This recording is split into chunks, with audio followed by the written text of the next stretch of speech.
everyone. The topic we cover today, burns. Burns is one of the important topic. It is coming under the integumentary system in medical surgical nursing. So let's see what is burn. Burn is defined as wound. It is caused by the exogenous agent leading to the coagulative necrosis of underlying tissues. That is called burn. So here you can see what are the main causes of burns. The causes are thermal burn, chemical burn, electrical burn, cold burn, radiation and sunburn. So let's discuss what are the types of burns. The types of burns, there are mainly two. First one is depending upon the percentage and another one is depending upon the skin involved. So first you can see that depending upon the percentage, it is classified into three: mild, moderate and major. Mild means less than 15% of burn involved, that is considered mild burn. And second one is the moderate. Moderate means it is a burn involved between 15 and 25%. So that is considered moderate.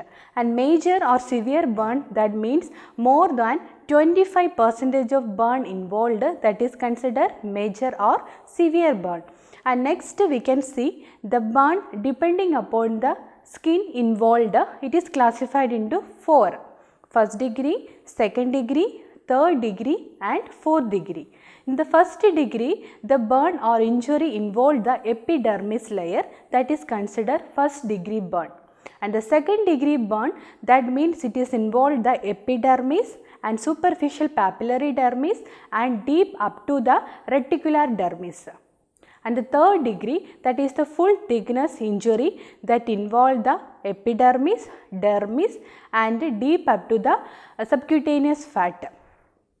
And here you can see the fourth degree. In the fourth degree burns, it involved the and it is start with subcutaneous fat and underlying muscles and bones. So these all are the types of burns. So next we will discuss about the pathophysiology of burns. The pathophysiology, due to the causes, that is leads to the coagulative necrosis of the underlying tissues or epidermis. That will leads to the disrupt the cells around the necrosis area and leads to the leakage or damage of the vessels around the injury or wound area, and finally you can see it will reach to the presence of inflammation and vasodilation. That is the pathophysiology of burns. So next we will discuss about the signs and symptoms or clinical manifestation of burns. The clinical manifestations such as there is intensive pain, sensitivity, blister formation and the skin color white to red and erythematous and the spares of hair follicles and sweat gland. So other systematical changes, you can see the decreased cardiac output and respiratory failure and decreased or absent of the gastrointestinal motility and unconscious restlessness, and in the second degree and third degree and also in fourth degree you can see that there is a less sensation and a little pain. So these are the common symptoms we can see in the burn patient. So next one is the diagnostic evaluation or assessment. Here we have to see the diagnostic evaluation, history collection and physical examination. And under the history we will be collect the how the causative agent like any thermal burn, chemical burn or electrical burn or cold burn and radiation or sunburn. So all the causes we have to collect the history of the patient or otherwise from the family or relatives. So after that we will go for the assessment. Here we can use the rule of 9. It helps to assess the burn patient. It is the tool of assessment burn patient that we will get the idea how much burn affect the body surface area. So let's see what is rule of burn. The rule of burns, here we have to assess the 9 regions or 9 parts of the body. So how the burn is affected. So we can see what are the rule of 9. That is entire the left arm, this 9%, entire right arm 9%, entire head 9%, entire chest 9%, entire abdomen 9%, and entire back, that is involve the buttocks 18%, entire left leg 18 percentage, entire right leg 18 percentage and groin 1 percentage. So this will be applied for the rule of 9. So after assessment of the rule of 9, we will get the idea how much the burn is affected. That means in the degrees, 2nd degree or 1st degree, otherwise 3rd degree or 4th degree. So as per that we will go for the management. So here we can see the management. First management we can see the first aid management.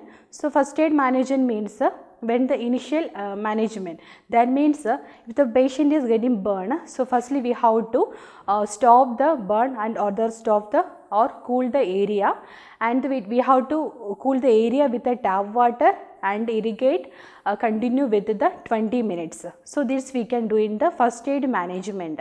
And the medical management, initially we have to start it, that means how to maintain the patient ABC, airway, breathing and circulation, and also we can provide the sedation and analgesis.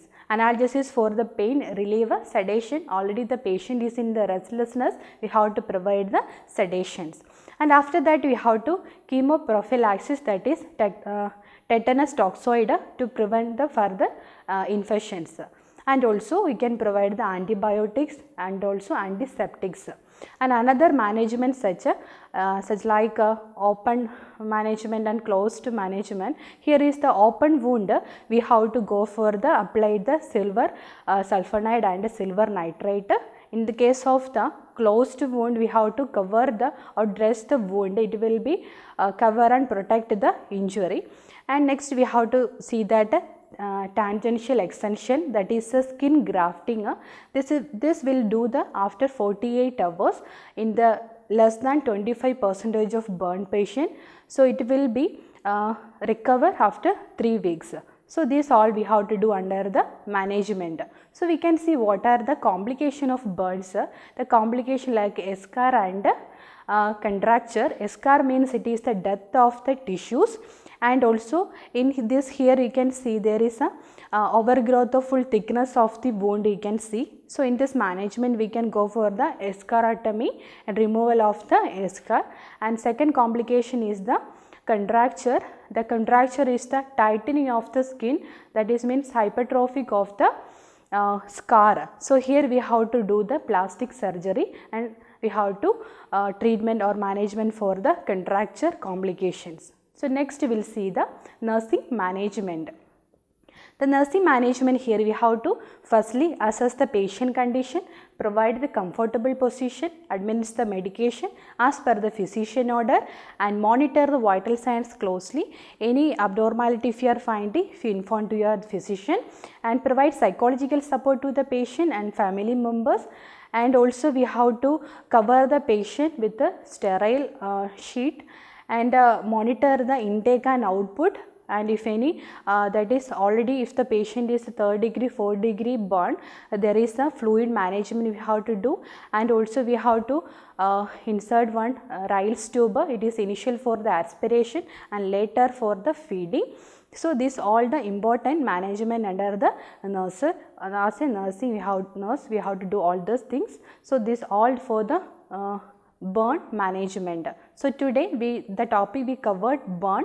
Burn is defined as a wound. It is caused by the exogenous agent and leading to the coagulative necrosis of the underlying tissues. So this all for the today classes. This is Nisha signing off till we meet the next video. Bye bye.